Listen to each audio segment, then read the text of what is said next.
Oi, galerinha de janelinha! Hoje vamos falar sobre educação emocional, um tema super atual e bastante debatido nas redes sociais.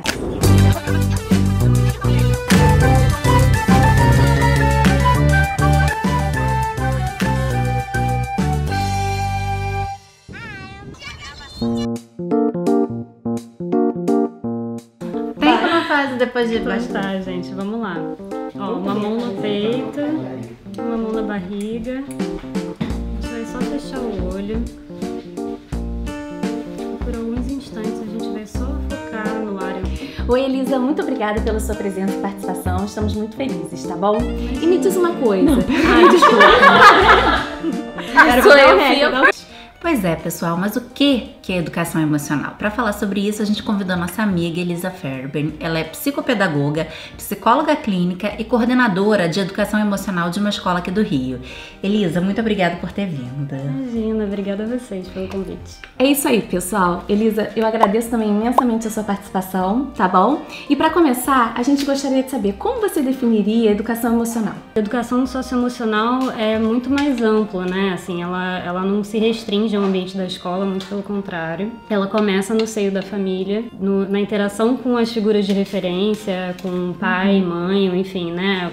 Qualquer adulto que assuma esse lugar na vida da criança. A gente aprende desde sempre, né? Desde muito novinho, a modular as nossas emoções, a aprender a nomear as nossas emoções e a lidar com conflitos no dia a dia, a empatizar com o outro. A educação socioemocional ela acontece em todos os contextos, começa e talvez o principal, né, seja mesmo no seio da família, mas se expande para outros contextos sociais e hoje em dia tem ganhado um espaço cada vez mais importante dentro das escolas. Então a gente divide por uma questão didática em 5 pontos principais, sendo o primeiro o autoconhecimento, onde entra muito a questão do letramento das emoções, então a possibilidade, assim, desenvolver com as crianças a possibilidade de nomear as emoções, né, partindo eu ia perguntar isso, eu ia falar só um parênteses, letramento das emoções seria 3 pontinhos.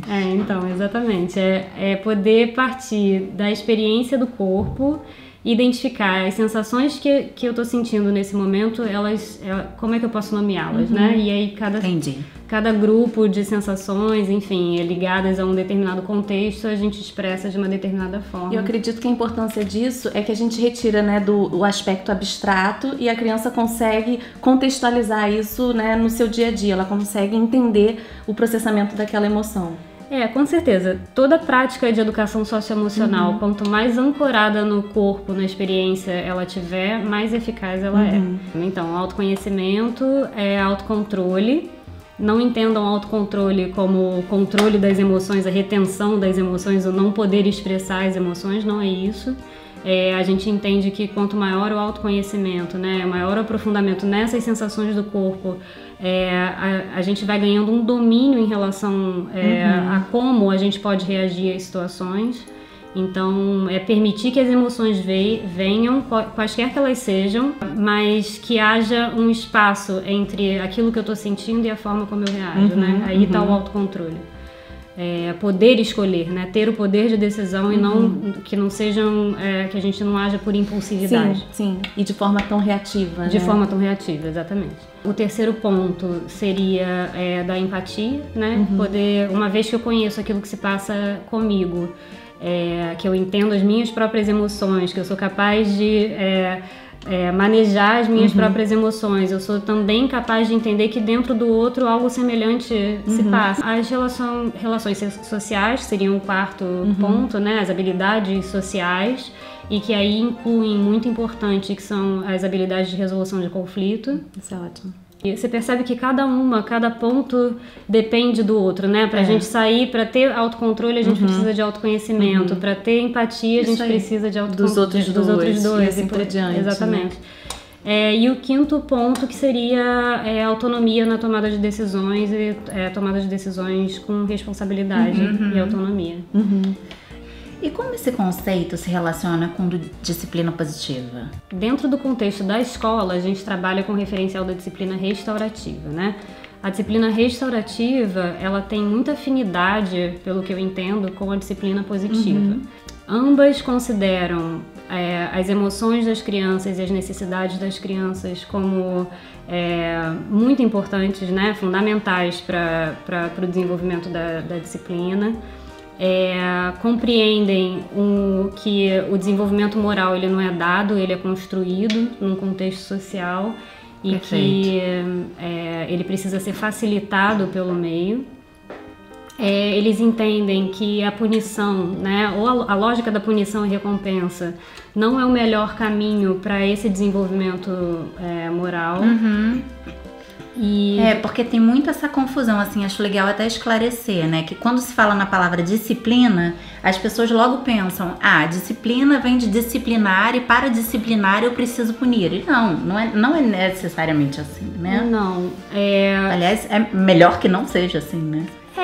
Os estudos, assim, dentro, né, do referencial da psicologia, o que se tem de estudos em relação ao desenvolvimento moral, pelo contrário, né, a lógica da violência, né, a punição e muitas vezes que o uso de violência, tanto psicológica quanto física, ela prejudica o desenvolvimento moral. Sem dúvida. E ela atrapalha os vínculos, né, o relacionamento, a sensação de segurança das crianças com os educadores. Mas, Elisa, me conta uma coisa, como na prática funciona a gente impor limite com gentileza, mas também com firmeza? É possível? Limites com gentileza. É possível, acredito que seja possível. Eu acho que um ponto importante para os pais é poder assumir o lugar de autoridade, né, que lhe compete com tranquilidade, assim, né, poder assumir esse lugar.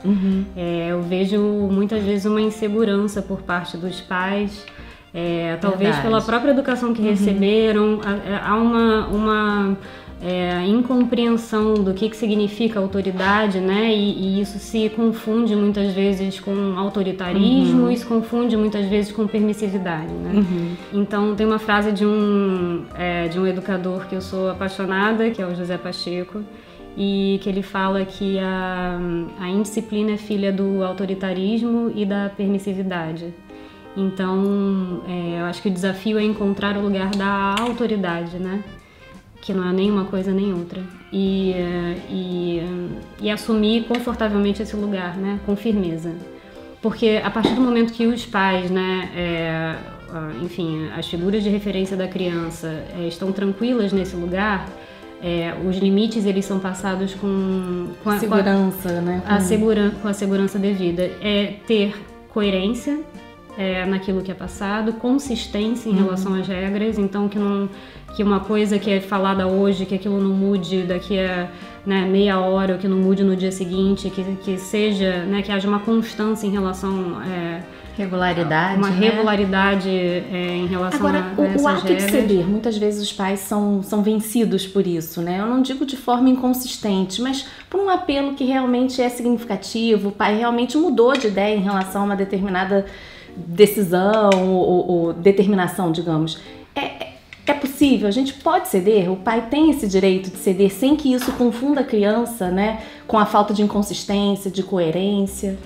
Então, depende do que é esse ceder, fundamentado em que está esse ceder, né? Assim, com certeza a possibilidade de ser flexível em relação às ideias, de repensar pontos de vista, de inclusive de poder reparar, né, alguma situação que foi exagerada, exatamente, extrema para a criança, isso é muito válido. Outro ponto que eu acho importante em relação a impor os limites com firmeza tem a ver com uma unidade, né, nas figuras, entre as figuras de referência dessa criança, Sim. pai e mãe, ou enfim, quaisquer que sejam os cuidadores, em relação àquilo que esteja sendo falado, né, que muito não haja importante. Que um fale uma coisa, que o outro diga o mesmo, que não haja ruído nessa comunicação. Isso, né? Exatamente. Entendi. Exatamente. E deixa eu te fazer uma pergunta. Lá em casa, pelo menos, esse é o assunto mais complicado. Como lidar com as crises de birra dentro dessa linha de educação? Lidar com a frustração Não é tarefa fácil, né? Nem para os adultos. Nem para os Educação emocional para adultos. E para criança muito pequena, né, é ainda mais difícil. Então, se a gente está pensando numa criança até mais ou menos uns 6 anos de idade, assim, dá para entender que em determinadas situações, né, por uma maturidade mesmo cerebral, enfim, né, questões neurológica, do desenvolvimento tudo isso. Infantil que ainda hajam em uma situação ou outra, né, uma explosão de frustração a alguma situação que, enfim, seja mais desafiadora, né? Especialmente quando elas ocorrem em ambiente público, os pais ficam muito mexidos, né? Tem muito sentimento de vergonha, ou ficam às vezes com muita raiva da criança por estarem colocando, né, enfim, eles nessa situação. Preocupação com o que os outros em volta estão pensando, né? Uhum. E aí acabam perdendo a própria calma. Isso.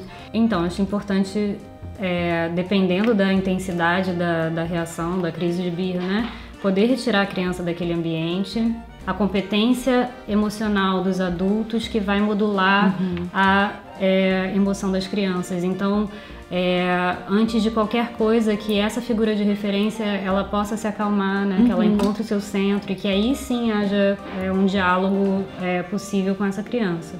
Falar de forma pausada, mais calma, porque parece que a voz também, o timbre de voz também interfere, né, no comportamento da criança. A criança sente, não tem um negócio desse. Certamente. O que eu entendo é que a crise de birra, digamos, se você está num ambiente de um shopping, a criança se descontrolou porque queria comprar um brinquedo e o pai se recusou a comprar aquele brinquedo. Tem ali uma razão, né? Que está sendo expressa, mas tem questões latentes, enfim, tem uma série de outras alternativas ou hipóteses que a gente pode levantar do porquê do comportamento daquela criança, porquê que aquilo culminou numa crise de birra, né? Ela teve uma semana super puxada e no final de semana, ao invés de ela estar brincando no play ou com os coleguinhas na praia ou descansando, né? Ela está, enfim, sendo obrigada a estar ali num ambiente que ela não quer. Ou ela está precisando especialmente da atenção desses pais que ela não está tendo ao longo no dia a dia dela, ou enfim, outras questões, né? Assim, tudo é caso a caso, né? Se são crises muito frequentes, ou se essa já é uma criança mais velha, de repente de uns 10 anos, ou enfim, né? 8, 10, 12 anos, tendo crise de birra, ou se essas crises são muito frequentes e muito intensas, que assim, considere-se a possibilidade de ter um acompanhamento psicológico, né, para estar junto com um profissional, tentando entender, investigar um pouquinho mais o que está por trás, né? E Elisa, me explica uma coisa, por exemplo, existe algumas técnicas que nós como os pais, nossos seguidores, poderiam aplicar em casa sobre educação emocional? Quer dizer, alguma coisa que a gente possa trabalhar já no nosso dia a dia para que a gente não chegue a esses momentos, né, de birra e de, enfim, irritabilidade da criança. Muita coisa a gente falou já, né, eu acredito. De novo, o trabalho começa com a gente mesmo, então poder revisar a própria educação, aquilo tudo que a gente disse, né, aprofundar o conhecimento a respeito das suas próprias emoções.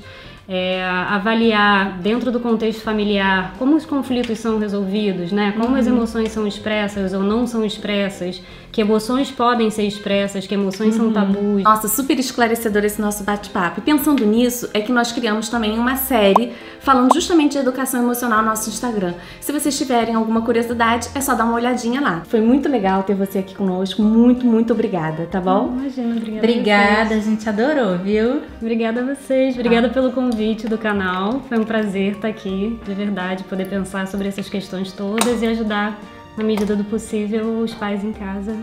Obrigada pela oportunidade. Que legal, a gente adorou. Então, gente, não se esqueçam, dê um like nesse vídeo, ative os sininhos da notificação e siga a gente nas outras redes. Um beijo, até o próximo. Tchau, pessoal! Bem, hoje a gente tem a Elisa aqui. Elisa, é um prazer ter você aqui. Mas afinal, peraí, me concentra. O áudio, com ganho. Adri, olha pra câmera, fala 1, 2, 3. 1, 2, 3. 1, 2, 3, já. 1, 2, 3. A Amanda hoje só se olha no espelho. Gravando câmera.